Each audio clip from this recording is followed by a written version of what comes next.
It's a bit too late for this deck profile, but you know what? I could care less. I'm just gonna do it regardless. Yo, what is going on, my Digimon friends? And yes, I am finally doing a MIKO deck profile. There's just one particular guy in the comment section that always reminds me of doing it, but I always keep forgetting to do it. I don't know him at all. He's just someone that just keeps commenting on my videos about just keeps ranting me about, show me the MIKO.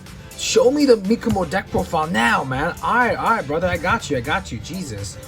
As you guys can really see the cards that I'm running, and yeah, I'll just show you guys on what I run real quick. So starting off, I run 4 copies of Pokemon as my Tamas. It just draws me a card for every time I use a 2-cost or greater option card, which is very good. And it's also the baby version of Sakuyamon, so I can't resist on not running it, right? And for rookies, I run 4 copies of the XO2 Renamon, 4 copies of the BT10 Renamon, and 3 copies of the yellow starter Patamons. For this Renamon, just searches me a QB, Tao, and Sakuyamon, and a Rika, and just goes to my hand when it's on played, and it's inherent to be able to gain a memory if I play a 2-cost or a high option card. So most of the deck has the same requirements to activate the effect. And yeah, same thing with Renamon here, but instead of searching me a Digimon, it searches me the plug-in card specifically, and it also adds me a Tamer, which is very nice. It could add any yellow Tamer, by the way. It doesn't specifically say Rika, it just says a yellow Tamer.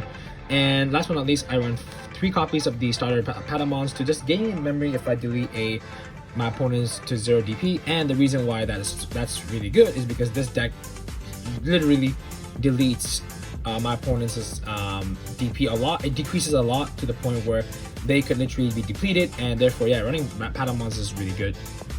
And for champions, I run 4 copies of the BT10 Random Cubimon, 3 copies of the XO2 Cubimon, and 2 copies of the BT7 as Kazamon.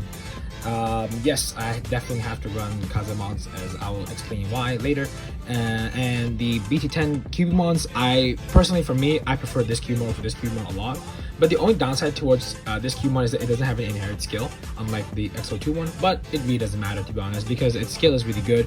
Because when it evos, I can choose to either discard a plug-in card from my hand, draw 2, or I can fetch a plug-in card from my trash to my hand.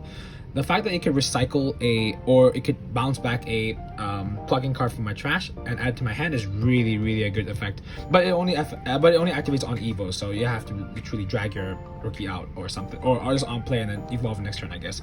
And when this evos, check top 3, look for a plug-in. It's a very luck reliant. That's why I don't really like it.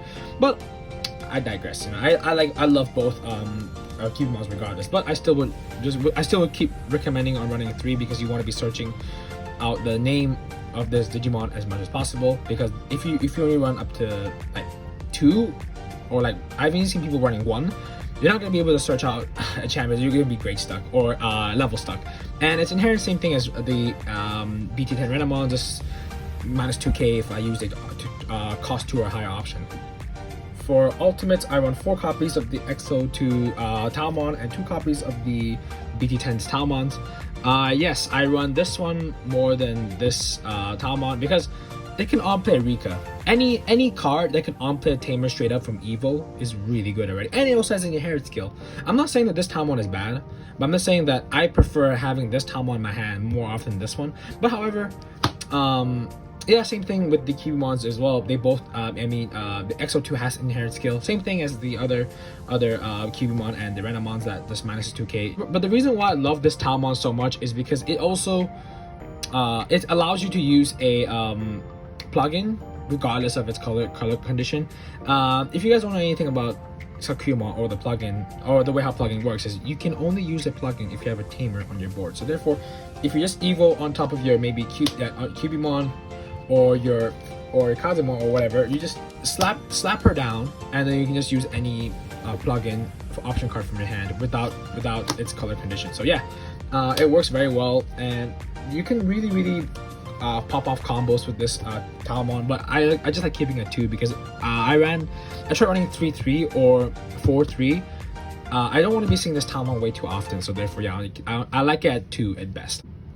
Last but not least, with the Megas, I run 4 copies of the XO2 Sakuyamon and 3 copies of Sakuyamon MIKO. And I run 4 copies of the XO2 Sakuyamon because I want to be as aggro as possible. This deck really punishes your opponent for committing too hard if not played, if they don't know what they're up against. Even if they do know what they're up against, you got Mikomotos to just fully control your security and your board. And yeah, the reason why is because Mikomoto can actually evo into Sakuyamon if it attacks by paying 1 cost. So therefore, yeah, I like seeing more Sakuyamons than Mikomotos. Sorry, Mikomoto, I love you, but my baby is always gonna be the main unit, if I'm being honest. Anyways, when the XO2 Sakuyamon evos, it restands, which is a very sexy skill, and it fetches back every single plugin from my hand for every Tamer I have on the board.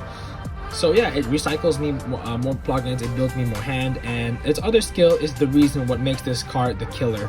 Is because for every option card I played within this turn, it minuses 3k, and it's not once per turn limited, unlike the other the evolution line that's limited to once per turn.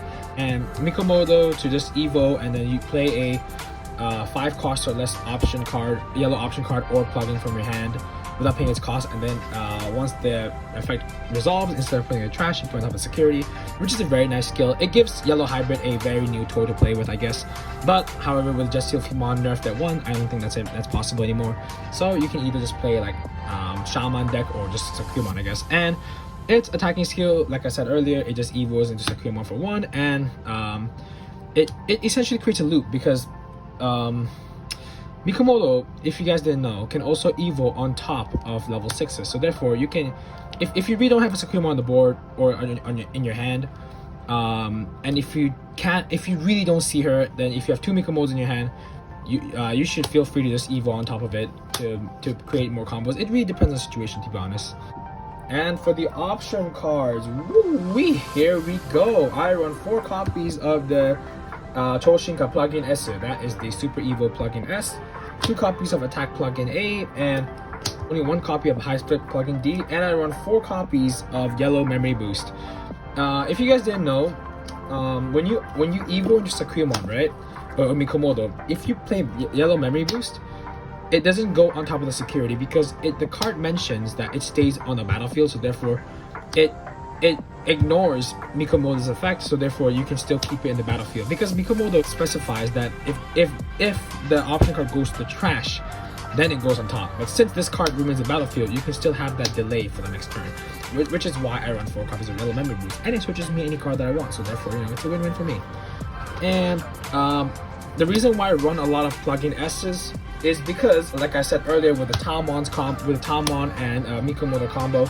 So let's say that I evo from champion, right? Like I said earlier, evo into it, play that plugin S, evo into Mikomoto, and then from there I can just play any other options that I have in my hand. And then after that, I just swing, evo into Sakuyamon, restand, and just fetch this back to my hand. And yeah, that's why I run 4 copies of plugin S. I want to keep like that one part of the deck consistent, to just constantly see that plugin S to just make some shenanigans combo work. And I used to run 2 each, but then when I played the game a bit more, I played this a bit more frequently, I just realized that I need more of the security than the jamming, because jamming on unblockable is great, but if you already have your board fully controlled and you already have like some ways to like pressure your opponent, or if you're just faster than your opponent, then this card doesn't really mean anything. And I'll explain why later when I showcase the Tamers. And yeah, and last but not least, I run 4 copies of Rika. Of course, Rika is the main baby of this deck. It's the main card that makes this deck fully work without paying its cost, and just make this deck very fast, I'd say. And last but not least, I run 2 copies of TK. And I didn't really like TK at the start when I built this deck. I was like, TK. I did run it in my old Sakuyamon deck in my old Sakuyamon deck profile, but when I was making this deck, I was like, do I really want to run TKs in the deck though? I might as well just slap this TK down on the board, check me security, and then when this TK doesn't really do anything on the board, instead I can just make it useful by evolving into Kazemons, and from there I evolve into Kazemons, and then I can move because they're champion Digimon, and I can either evolve to this Talmon or this Talmon to be able to just either on-play me a Rika or evo into a or use plugin S to evo on top of this Talmon without paying its cost. Yeah, this deck is very it's a very versatile deck. It doesn't only have like that one strict playstyle. That's what I love about this deck a lot. You can create a lot of combos with this deck. I mean, for Rika, it's a memory resetter. Same thing with TK. I mean, I'm pretty sure you guys know what you guys know what TK does. It just checks to your security and you add a card to your hand. If it's yellow Digimon, if it's yellow card, it recovers 1. And Rika's skill is if you Renamon, Cubimon, Tamer, or Sakuyamon attacks, by resting this Tamer, I can play a plugin from my hand without paying its cost. And that's it for my deck profile. And if you guys want to see me play this deck and see it in action, please let me know in the comments below, and I would love to show you guys how this deck works, because this deck so far the most consistent Sakuyamon deck I've ever built, if I'm being honest. And thank you guys so much for watching. I will make more videos if I could, and yeah, that's it for today, and I'll see you guys very soon. See y'all.